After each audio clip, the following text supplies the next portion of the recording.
Deve os filhos de Deus deixar as cidades e irem para o campo agora ou somente quando vier o decreto dominical? Bom, olha, eu tenho que confessar uma coisa. Eu gosto de perguntas assim. Quando ficam fazendo aquelas perguntinhas, não é? Pronto, daquelas coisas que a gente são importantes, mas não é só pela polémica, é porque são perguntas de sumo. Ellen White, no tempo dela, quase que saiu o decreto dominical. Tem consciência disso, não é? Eu vou agora emitir uma opinião pessoal. Quando eu faço uma opinião pessoal, eu faço uma parte. Quando é uma coisa bíblica, ou que está dito algo claro, eu deixo claro isso, não é? Então, a nível pessoal, eu creio que Satanás tem duas ferramentas para trazer antes da sua aparição. Uma delas é a carismatização do culto, a emocionalização do louvor, e a outra é o decreto. E eu creio que pelos sinais, pelo que Ellen White descreve na visão de que parecia que Cristo estava a vir, Satanás não sabe o futuro. Então ele está sempre a observar a Deus. Deus faz, ok, eu acho que ele estuda muitas profecias e vai vendo e observando o que acontece. E às vezes lança coisas para manter os cristãos entretidos. Sabe? Busy, yeah? Mas ele já sabe o que é que quer fazer. Eu quero que tenhamos consciência disso. Satanás já sabe o que quer fazer agora, já há milénios atrás. Hein? Satanás foi pacientemente trabalhando o mundo até chegar à situação em que nós estamos. Eu quero que vocês tenham consciência do seguinte. O cenário que Satanás precisa para vir o anticristo, ele já está a trabalhá-lo há muito tempo. E ele precisa trabalhar, inclusive, com o mundo religioso e com a humanidade, para a humanidade aceitar as características típicas. Por exemplo, todas as religiões pagãs tinham sacerdotisas, prostitutas sagradas. Ele precisa que a promiscuidade esteja no mundo de forma aberta para ele instaurar o seu sistema. E homossexualismo. Ele precisa que isso também esteja aberto no mundo para ele instaurar o seu sistema. Portanto, ele tem um sistema de governo. Então, eu quero que entendamos o seguinte. Quando o decreto quase saiu, eu creio, estou a pôr agora aqui o meu à parte, não é? Eu creio que ao Satanás ver os sinais e as coisas como estavam a acontecer, Ellen White diz que a oportunidade que havia de levar o Evangelho, se a Igreja tivesse avançado no mesmo fervor, se não acontecessem as coisas de 1888 e até 1900, que Cristo teria vindo. Eu acho que Satanás começou a ver em pânico que a coisa estava acontecendo depressa demais e começou a avançar com tudo o que ele tinha planeado para os últimos momentos. Quando ele viu que a Igreja não estava avançando dessa forma, recuou novamente e, claro, a intervenção de Deus, os nossos delegados que foram ao Congresso e falaram e todas essas coisas foram ajudando e a coisa retrocedeu. Mas ele tem o mesmo propósito. Eu quero que entendamos o seguinte. Nessa altura, mesmo depois de ter retrocedido o decreto dominical, Ellen White continuou a dizer que devíamos sair das cidades para o campo. Porquê? Se era por causa do decreto dominical. Eu continuo a dizer o seguinte, os filhos de Deus não precisam e nem devem estar a guiar-se pela agenda do diabo. O decreto dominical não faz parte da agenda de Deus. O que faz parte da agenda de Deus é chuva serôdia e ele nos avisa das coisas que nos vão acontecer. Vamos ser atacados pelo decreto dominical, vamos ser perseguidos, mas a agenda de Deus tem a ver com o caráter de Cristo nos seus filhos. Esta é a agenda de Deus. E é isso que está a impedir o decreto dominical. O decreto dominical só não veio porque você e eu não temos ainda o caráter de Cristo. E Deus nos está a dar uma chance. A última. Não é o diabo que sabe quando é que o decreto dominical vem. É Deus. Ele está à espera da permissão de Deus. Ok? Deus nos mandou sair das cidades para o campo não por causa de fugir do decreto dominical. Quando vier o decreto dominical, deveremos fugir primeiro das grandes cidades, depois das pequenas cidades e ir. Deus nos mandou, e o Espírito Santo diz claramente com várias citações sobre isso, sair das cidades para o campo por causa da preparação de caráter. Agora eu vou dizer algo um bocado pesado. Eu acredito que Cristo ainda não veio porque nós ainda não saímos para o campo. E vou dizer porquê. Porque Cristo precisa formar. Eu não quero usar a expressão geração, porque algumas pessoas dizem que eu estou a trazer a teoria da última geração. Eu nunca sequer li essa teoria. Ok? Eu estou a falar do que eu vejo na Bíblia e Espírito e Profecia. Cristo precisa da geração que não passará. Cristo precisa da geração que vai formar, seja literal ou simbólico, como você quer encarar, os 144 mil. E essa geração é impossível, eu e você, formarmos essa geração a partir dos nossos filhos na cidade. Então nós estamos retardando a vinda de Cristo ao não levarmos os nossos filhos para onde lhes demos a oportunidade de formar o caráter. E porquê é que eu digo isto? Daniel, cuidado para você não estar a dizer coisas não bíblicas ou não espírito. É por isso que eu estou a dizer isto. João Batista não foi permitido crescer no ambiente da sua época porque precisava ser criado à parte para a missão que iria cumprir. Cristo não lhe foi permitido sequer estudar nas escolas adventistas da época porque precisava de ter um caráter forte o suficiente para resistir a isto. Moisés não lhe foi permitido criar-se no Egito porque ele precisava de formar um caráter próprio pela mãe, na cultura e educação que Deus queria para fazer a missão que iria cumprir. E você pode pegar em Samuel, pode pegar em quem quiser. Todos os filhos dos grandes homens de Deus com grandes missões na Bíblia foram separados. Abraão não lhe foi permitido ficar em Ur e não havia nenhum decreto dominical para vir. Sai da tua terra, do berço da civilização, do berço da cultura moderna que nós temos e vai para um lugar que eu te mostrarei. Nem te vou dizer para onde é, nem te vou dizer para o campo. Temos exemplos contrários, sem decreto dominical. O exemplo de Ló, Abraão. Você quer o quê? Eu quero ficar junto dos shoppings e da vida fácil. Ok, então você vai para ali, eu vou para cá. Vou para o lugar que Deus me mostrará. Vou sair da civilização. E Ló está lá achando que a cidade não tem nenhuma influência sobre ela. Não, eu sei que aqui há homossexualismo. Eu sei que aqui há pedofilia.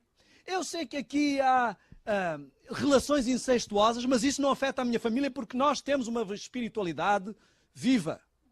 Quando chegou o anjo e disse assim, ó Ló, já passou a hora de sair da cidade e ir para o campo. Vamos embora que vamos destruir a cidade. Será que a gente não podia, em vez de ir para o campo, ir para uma outra cidadezinha? Ele não quer ir para o campo. Ele não quer ir para o campo. O Espírito Santo diz claramente que o campo não está ali. Não fala, quando ela fala de ir para o campo, de vida no campo, não fala em estar escondido no monte e na caverna. Diz que no campo os nossos filhos vão conviver com a natureza, o segundo livro no qual Jesus aprendeu. Isso vai ter influência sobre o seu caráter. Na cidade estamos rodeados de coisas construídas pelo homem que não nos deixam ver o caráter de Cristo. Não está lá a falar de decreto dominical.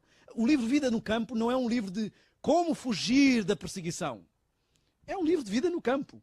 Como estar próximo de Deus, como viver como Enoque, no campo. Algumas pessoas dizem assim, mas não podemos sair da cidade porque temos que evangelizar as cidades. Ellen White diz para viver no campo e evangelizar as cidades. Enoque viveu no campo e evangelizou a cidade. Você vai evangelizar as pessoas com uma coisa que você não tem para oferecer? Com uma relação e comunhão com Deus que você não está conseguindo desenvolver? Honestly. A maior parte das pessoas que eu conheço que está na cidade não é por causa... Olha, eu quero dizer o seguinte. Eu interrompi o meu curso de teologia e fui continuá-lo num outro lugar por causa da vida no campo. E olha que a faculdade onde eu estava até era bem no campo e eu estava no departamento de jardinagem. E, portanto, era vida no campo, mas não era o suficiente para os meus filhos. Nós andámos 2 meses à procura de casa, porque com a vida pastoral é verdade que eu não posso ir para o meio do mato, mas até encontramos uma casa suficientemente no campo. E recusámos muitas casas, foi difícil encontrar. Mas não podemos arriscar isso porque preparamos uma geração para o que vem. Então, há de haver um tempo em que fugimos. O que significa fugir? Qual é a diferença entre fugir e mudar de casa? Nós somos chamados a mudar para o campo, não a fugir para o campo. Ok? Fugir para o campo é uma coisa que vai acontecer, fugir para o mato, com o decreto dominical. Você não vai aprender nesse momento sobre o caráter de Deus. O que já teve que aprender, já aprendeu. Agora é dar, como dizem em em Portugal, dar corda aos sapatos. É correr, não é? Sim. Absolutamente. Não estamos a dizer para fazer loucuras, não é? Tanto num caso como no outro. Diz que o Espírito Santo nos dirá quanto vender, como vender, onde vender. E mesmo agora. Eu creio, pelo que eu leio na Bíblia, Espírito e Profecia, eu creio que a nossa recusa em ir para o campo é o que está a impedir uma geração preparada para cumprir a missão e Cristo voltar. Se nós acreditamos, se nós cremos e temos a noção de que estamos num período de ser selados e numerados, como diz a Bíblia, e se é um período em que nós temos que preparar o nosso caráter, não há tempo e condições de o fazer na cidade, nem nós, nem os nossos filhos. Então, o período do decreto dominical já é um período em que quem está selado já está selado. Então, a partir dentro, exatamente. Ou seja, se nós temos uma verdade e rejeitamos essa verdade, não é com o decreto dominical que vamos, por varinha mágica, nos tornar santinhos e ir para o campo e descobrir tudo sobre o caráter de Deus. É no período de graça que Deus está nos dando para tratar desse assunto, tomar as decisões corretas e depois os que não têm essa verdade vão ser alcançados depois, mas quem tem a verdade e rejeita não pode ter essa mais. Eu prefiro salvar a minha família do que ficar para salvar os outros e perder a minha família. Alguns estão ficando no campo porque vamos alcançar, não estão fazendo o evangelismo na cidade, obrigado. Não estão fazendo o evangelismo e estão perdendo a família. E depois vai acontecer como Ló. Vocês não pensem que as filhas de Ló tiveram aquela ideia maravilhosa de se deitarem com o pai, que aquilo nasceu naquele momento. Ouçam bem a figura ridícula. Você recebe 2 homens em casa, são seres espirituais, os homens todos da cidade estão pedindo para você trazer esses homens cá para fora para fazer sexo com eles na praça e você ainda não acha que é hora de sair da cidade? Tenha dó. E ainda oferece as filhas, né? Querias dizer alguma coisa? Não, era só para dizer que tu não consegues aprender as coisas todas de como sobreviver num campo de um dia para o outro tão pouco. O que traz muita controvérsia é que existem 2 mensagens. Existe a mensagem de vida no campo e existe a mensagem de fugir das cidades. A mensagem de vida no campo é para todos, adventistas do 7º dia. Porém, a mensagem de fugir da cidade serão para os novos conversos que receberão um alto clamor. Esses vão ser aconselhados pelos adventistas que foram para o campo a saírem da cidade, porque eles não têm a luz disso, né? Então, o que a gente tomou a vida inteira para aprender, nós vamos ter que ensinar em pouco tempo, até esses temas que a gente está falando aqui agora. Então, o que a gente tem que tomar cuidado é não misturar essas 2 mensagens, porque o Eventos Finais, ele divulga em 2 capítulos, né? E tem distinção. Então, muita gente, muitos teólogos misturam os 2 e aí vem a controvérsia, aí vem o engano. Mas o certo existem 2 mensagens, uma para os adventistas e outra para os novos conversos ao adventismo que virão depois da lei dominical, né? Que é a fuga das cidades. Haverá algumas pessoas que terão que permanecer em alguns casos. Se houvesse mais crentes indo para a cidade, para o campo, haveria também menos pastores tendo que trabalhar no campo. Na cidade. Os pastores realmente, alguns vão ter que ficar, não é? Mas mesmo para isso Deus dá oportunidades, ok? Porque na realidade os pastores, muitos deles, estão brigando para ficar nas igrejas da cidade, não é? Então você tem muitas vagas no campo, para onde quer ir. Se quiser ir como pastor para o campo, consegue-se arranjar umas vagas, não é? Se você está sentindo que está confuso, você precisa ler mais. Porque eu posso explicar de uma forma mais simples, mas nós precisamos já ir avançando para outro alimento mais maduro. O diabo tem feito o povo ficar a pensar em algumas coisas. Fechamento da porta da graça. Então, pessoal, enquanto não fechou a porta da graça, eu tenho uma chance. Eu não sei se vocês se lembram, mas em vários casos a chance na Bíblia não fechou realmente com a porta. Vou dar um exemplo. A porta para o povo de Israel só fechou no ano 34. Mas os fariseus fecharam a porta para eles mesmos antes do ano 34, porque eles rejeitaram o Messias. O próprio Jesus disse, ainda que eu trouxesse alguém do mundo dos mortos, não aceitariam. Tem Moisés e os profetas e não aceitam, não é?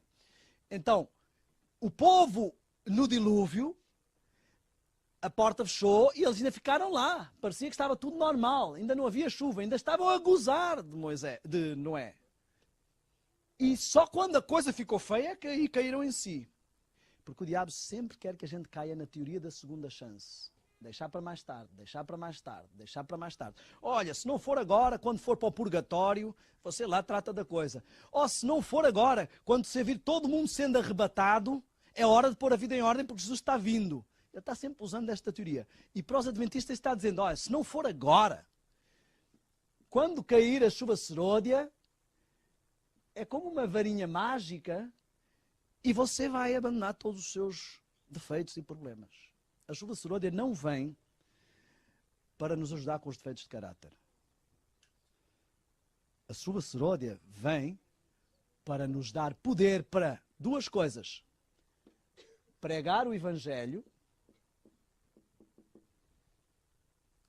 ok? E resistir às perseguições que vêm depois de fechar a porta da graça. Ao tempo da angústia. São as duas coisas. Temos que entender o que é a chuva serôdia. Vou fazê-lo bem simples para alguns que possam não entender. No início do Evangelho, os discípulos receberam a primeira chuva. As primeiras chuvas, se vivêssemos no campo sabíamos isto, as primeiras chuvas são para plantar. A semente fica na terra o tempo todo, depois ela sai, começa a crescer. Quando o grão está maduro, vem a segunda chuva, a última chuva, e o grão então está pronto para a colheita, para a ceifa. Os discípulos receberam a primeira chuva no Pentecostes e a igreja está à espera. Por 6 períodos, Elias orou, e no 7º período veio a chuva. Por 6 períodos da igreja, Deus tem estado a preparar a igreja, no 7º período virá a chuva. Esta chuva vem para o grão maduro. Se o grão não está maduro, nessa época, já não vai ficar maduro, porque vai apodrecer quando vier a chuva. E se o grão ficar maduro e a chuva não vier, também vai apodrecer. Então Deus está de mãos atadas. Se nós não amadurecemos o caráter e não tivermos um caráter semelhante ao de Cristo, e a chuva vier, estamos perdidos. Se aqueles tempos não forem abreviados para os que já estão com o caráter, o que é que aconteceria? Nenhuma carne se salvaria. Então Deus está neste impasse. Eu quero que entendamos o seguinte. Muitos estão focados no decreto dominical. Ok? O que é que vai causar o decreto dominical? Ouçam bem, porque eu vou dizer agora uma coisa extremamente importante. Por favor, muita atenção. Vamos tentar ter atenção nisto e já concluímos. O que é que causará o decreto dominical?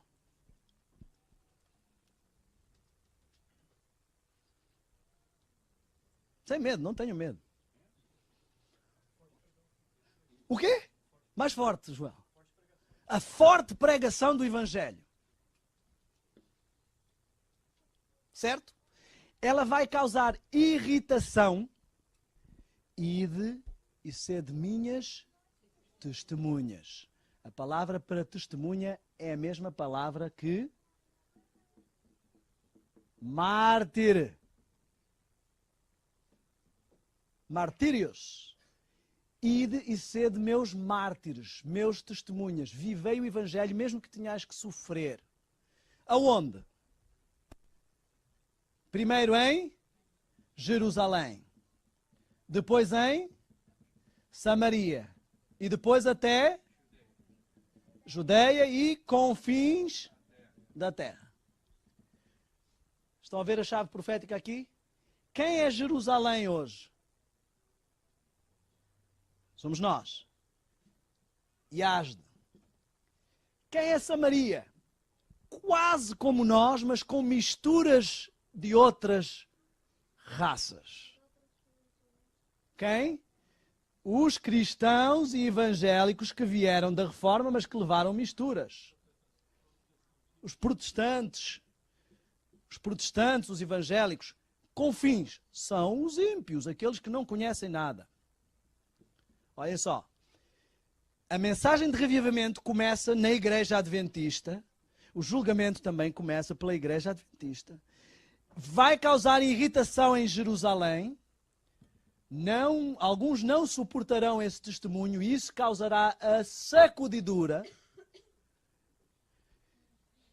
Estes que vão sair não são os justos que saem, não é o trigo que sai. Estes que vão, justos, justificados por Cristo, ninguém é melhor que ninguém. Todos somos virgens que dormimos. Todos. Não há aqui nenhum que não tenha dormido. Vão sair e juntar-se a Samaria, às igrejas evangélicas e protestantes. O alto clamor vai alcançar Samaria. Então, Samaria e os que resistem e os que resistiram em Jerusalém vão se juntar, portanto, os que se juntaram da IASD e do movimento protestante, vão agora aos governos mundiais fazer pressão para parar este povo com o decreto dominical. Agora eu faço uma pergunta simples, que vai chocalhar com algumas coisas que às vezes se dizem. Para quê? O que é que então causa o decreto dominical? O forte pregão. A irritação contra o forte pregão. O que é que nos capacita para o forte pregão? A chuva seródia. Então como é que algumas pessoas acreditam que vamos receber a chuva seródia só no decreto dominical?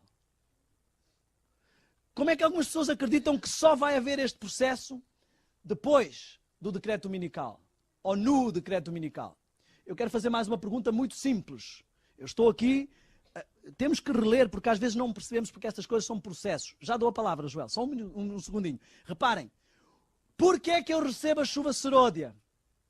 O Espírito Profecia diz que quando uma percentagem da igreja estiver pronta, grão maduro, ela virá.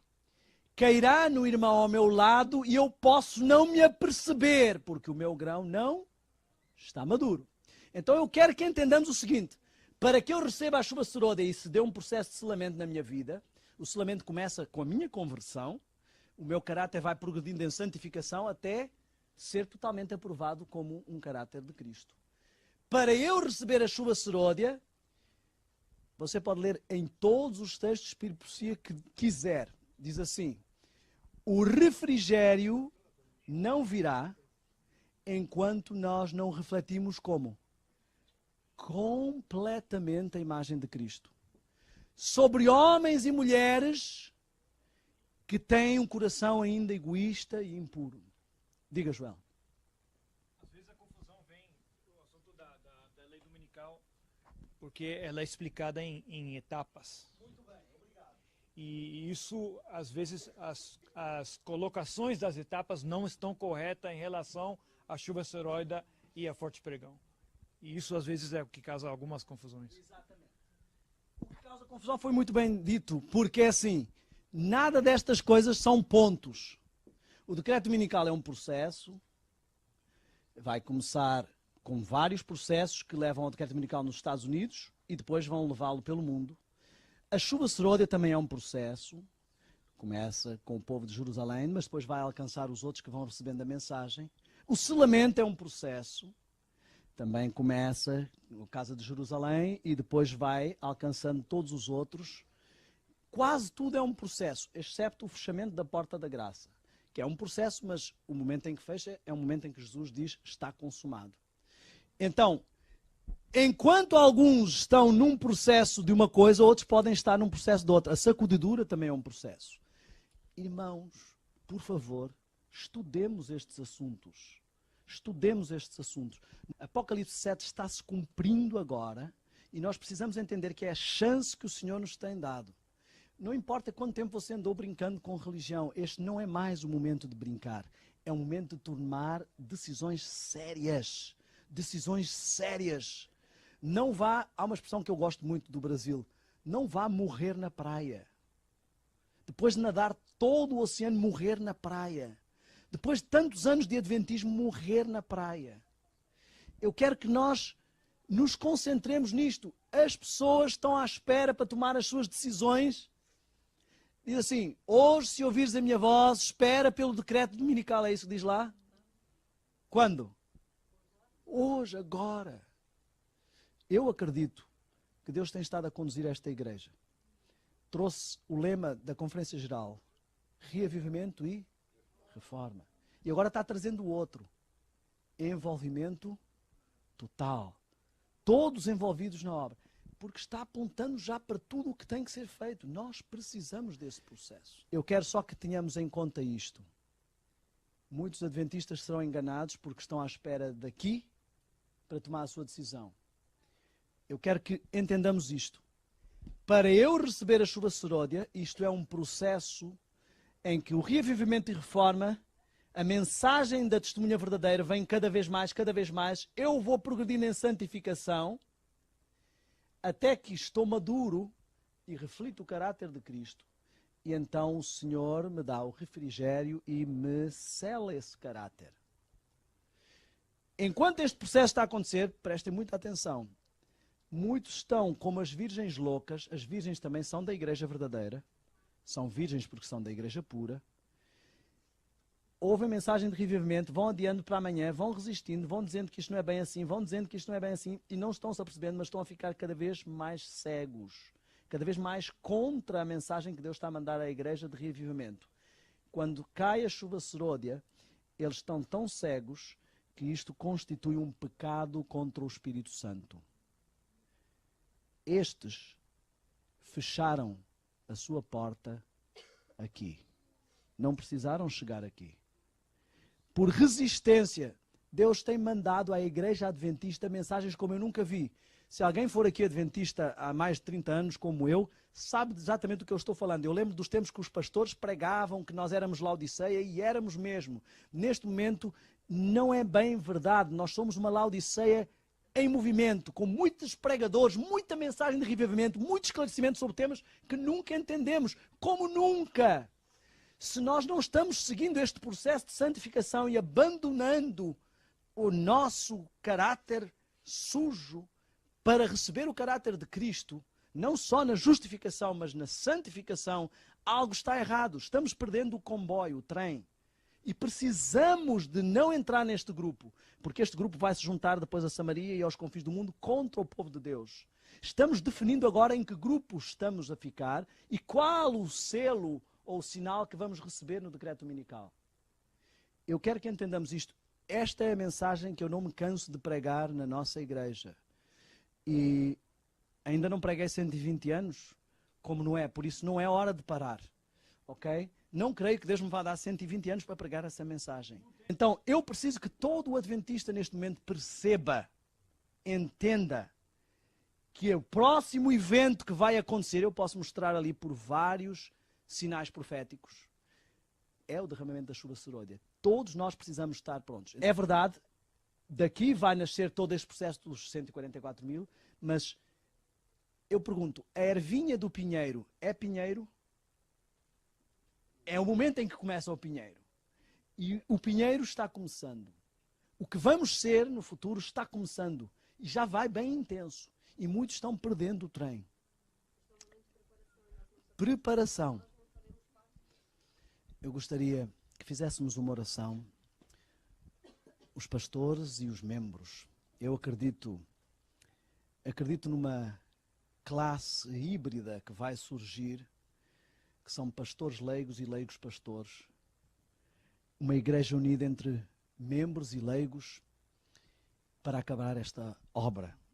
Eu acredito que muito do que ouvimos e sonhamos e acreditamos em profecias ao longo da história desta igreja está a cumprir-se e estamos no limiar desses assuntos. E eu acredito que estamos a desenhar o povo que vai fazer parte desses momentos. Acredito que as profecias não são apenas futuro. Neste momento elas estão presentes. E eu gostaria que fizéssemos uma oração. Eu quero fazer uma oração por esta igreja, pelas pessoas que têm estado aqui, pela nossa igreja mundial e por cada membro.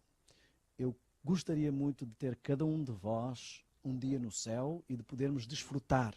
Mas isso não pode ser só uma ilusão, uma fantasia, uma história bonita. Houve um homem que voltou para casa, um pregador, um evangelista, ao fim de anos pregando fora. E quando chegou, estava uma fanfarra, com música e tudo mais, e uma banda, todos tocando. E ele ficou contente, mas quando saiu, ele reparou que a banda não era para ele, mas para um político que estava voltando também na mesma embarcação. E ele, quando viu, não tinha ninguém para o receber. Estava sozinho, nem banda nem nada. Foi descendo sozinho com as suas maletas e disse assim: Senhor, como é possível? Ao fim de tantos anos a servir-te no campo missionário, esse político às vezes só tem andado a enganar as pessoas, agora vem aí ter uma banda para o receber. Eu chego a casa e não tenho nada. E Deus como que colocou a mão no seu ombro e disse assim: filho, você ainda não chegou a casa. Então, é verdade que existe uma coroa para nós, mas ainda não chegamos a casa. Agora é a hora da corrida e nós não podemos desanimar. Temos a estafeta, temos o testemunho que nos foi passado da geração anterior e precisamos chegar lá. Dá-nos discernimento como igreja, como movimento, dá-nos fidelidade, opera em nós o reavivamento, a reforma, a transformação, a santificação, para preparar o povo que será trasladado e glorificado para receber o Senhor nos ares. E aqueles que serão ressuscitados, que se juntarão a este povo. Eu te peço estas bênçãos, em nome de Jesus. Amém. Amém.